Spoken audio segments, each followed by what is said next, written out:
नमस्कार, मी शीतल कांबळे.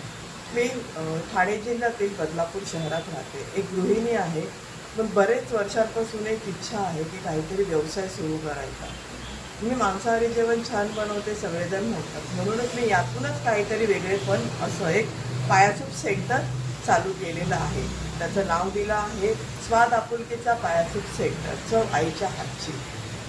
बदलापूरकरांनी त्याचा आस्वाद घेतलेलाच आहे. अत्यंत अल्प दरामध्ये अस्सल तुपातील तुम्हाला पायासूप इथे टेस्ट करायला मिळेल. बदलापूरकरांनी ज्या बदलापूरकरांनी आस्वाद घेतलेला आहे ते आणखी रेफरन्सही मला घेऊन येतात आपल्याकडे. तसंच तुम्हीही नक्की आस्वाद घ्या. सांगितल्याप्रमाणे हे आहे आपलं पायासूप. आता यामध्ये तुम्ही जर हाफ घ्याल तर हे असे 2 पीस येणार, प्लस याच्यामध्ये 1 चमचा तुम्हाला सूप येणार. हे फक्त आपल्याला 100 रुपयामध्ये आपल्याला हे एवढं सूप मिळतं. हा आस्वाद घ्यायला तुम्ही नक्की या.